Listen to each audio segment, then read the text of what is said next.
Hi, good afternoon, evening, morning. I'm doing this backwards. Whenever you see this, this is Dee from Older INFP Insights. And today we're going to talk about that INFP's houses, messy houses, are actually making you feel at home. Do they make you feel at home? And I think so. That's a way of reframing our messiness. Every time you see something, oh gosh.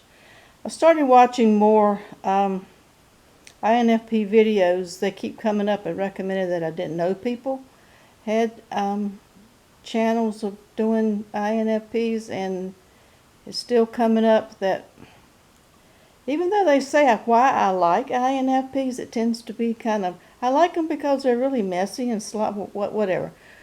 Okay, so I'm going to reframe the messiness. I did see one, and I can't remember who said it or did it. But it said, unlike most people's houses, we go and everything is neat and tidy and put together. I call that OCD, obsessive compulsive disorder. Everything's got to be just so. That the messiness of INFP makes you feel at home. That we don't care if the furniture is scratched. We don't care how old something is or if it matches. We're not into all that. But it puts a homey feeling to the place. And I got to thinking about that, and that's what I've started doing, and is actually moving into the apartment I'm in. I've been here I've been here 5.5 years, and I've been so busy because I was working 2 jobs. I was traveling cross country, doing a lot I have another YouTube channel about traveling. I was doing all that. My mom passed away, my cat passed away, everything was happening. I really didn't live here, I just kind of slept here. So now I decided I would stay, I'd actually move in. And I'm liking it. This is kind of the first time I felt really at home. I'm liking what my IKEA daughter, I'm going to call her my IKEA daughter. Nothing against IKEA, but she has to have, she's very particular, and everything has to match and everything's very particular. And everything has to be put together. She said that my style is early yard sale, and she doesn't like it. But it is kind of homey. I'm going to take you around my living room. I will tell you that I have 2 bedrooms. It's big enough for me. The living room. The first bedroom, I will say, is my IKEA daughter. I kind of like that. I hope I don't get sued by saying that. But she calls that bedroom my architecture room because it has, I didn't realize it at the time, but it has pictures of places, of buildings that I like, of places that I've lived that are special to me. A couple of the pictures are needlework that one of my aunts did that I got when she passed away. So yeah, I guess it is something special to me. So that room is special. That's my architecture room. And then the second bedroom is my oldies but goodies room. It's where I got my grandparents' pictures. I've got my LP. Now vinyls come back in style. I have all my vinyl records. I have quite a collection. I have my CDs, I have my DVDs, I have my VCR thing, the thing you put in the VCR, what are they? I have no VCR player, I can't play half this stuff, but I still have them all, and they are in an entertainment center I have in that room. So that's my oldie but goodie. That's where I have things from the real old past in that room. But I'm going to take you around my living room. It's not very big, but just kind of show you what I'm talking about. Some things are new. The newer things that I have, I bought for looks, and that's basically what they're for. I'm not going to do that again. I like the old stuff better, but I did get something new. I'll just take you walking around. This table here, I'll show when I can't see the scratches. I've had this over 20 years, this oak coffee table, and I've moved 7 or 8 times with no scratches. It got scratched this last time. But just basically what's on here is that There's a coffee table book of my grandson's Eagle Scout. These are my bills. You can pay those. There's a coffee table book of another grandson who did in like 4th grade, and he's in college now. Still have them. I have them out here. I'm displaying them. Means something to me. I'm going to come around here. This chair's new. I like the chair, but I don't want to sit in it. This setup right here where I have this needlework right here was done by my mom. I got that after she passed away. And then right underneath it, who knows what this is, what this kind of table is. Because I thought this was so cool. Who knows what this is? First one who says in the comments what this is wins a prize. I don't know what the prize is. That is a old phone table. Where, you know, the phones where you used to put them into the wall.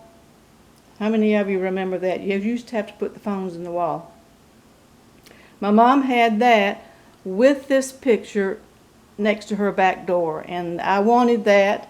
Don't know why, but I just like I like desks and school desks and things like that. Oh, but this, I don't know how old that phone table is, but it's a collectible at least. And so we come through just basic pottery from an aunt that passed away. This is new. This buffet is new, but see, it got chipped. There's a chip in there where a picture fell off the wall a few years ago. I didn't retouch it. That's fine. That's the lived-in look. And then down below, there's some more pottery and things I got from another aunt. Then inside these for the buffet, I've got some things from my mom. The picture right here, another architect. This isn't architect, it's landscape. This is the that's actually in Flagstaff, Arizona. I love that place. I'd love to move there. It's not going to happen, so I just have that picture. That's what you see in all the videos. So, and then this is something my mom gave me at a house I had in the year 2000. This is an end table that goes with the other thing. This plant here I got, it was a small plant I got when I left work a few years ago. That was a gift. It likes it here. And then I have this dry sink that was handmade that my mom got me for Christmas back in the 70s. It is handmade by someone local. And I've had it since the 70s, no problems. And when I moved it, I can't find the scratch. The mover, I can't find it, makes me ill, but the mover put several scratches on it. This lamp right here does not work, but I like it. I was going to I was going to fix it, but it can't be fixed the way it's made. But I like it, so I'm keeping it.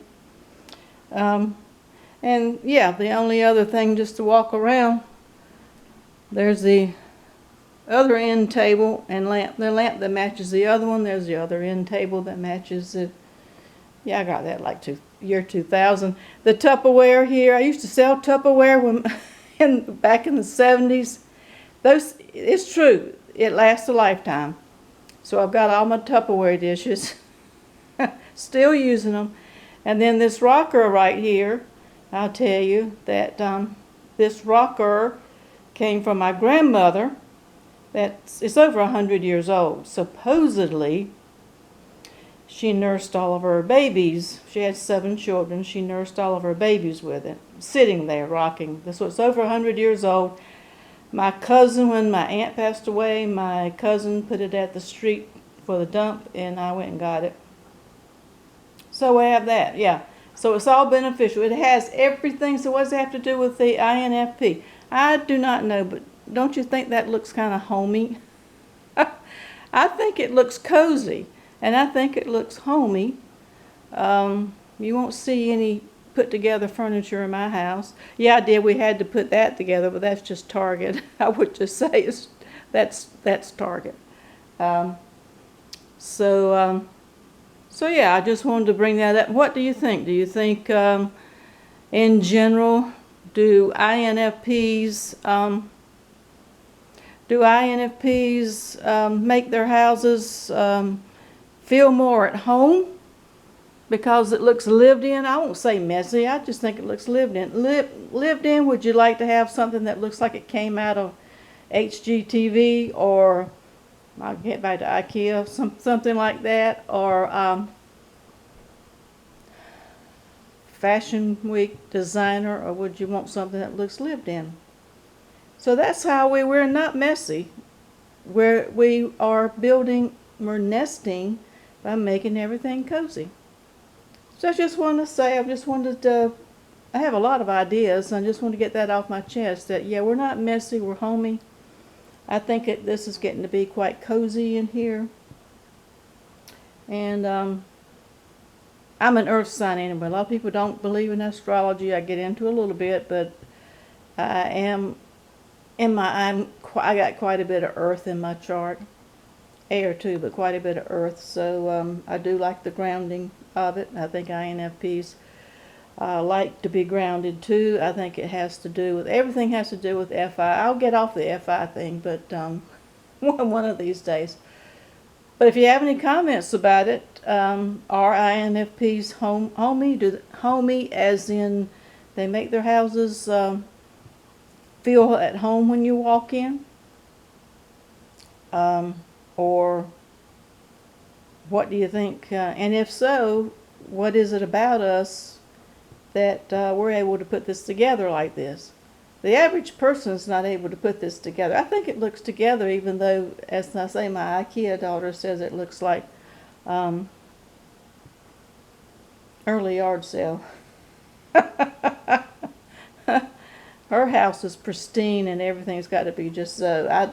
We have to take the shoes off at the door. So anyway, I hope everybody's fine. Comment, like, share, subscribe. Appreciate everybody. More to come, and one of these days when it's not so daggone cold. Now it's turned cold and I can't get to the lake, but I am going to get there, even if it's the dead of winter. So anyway, until next time, stay safe.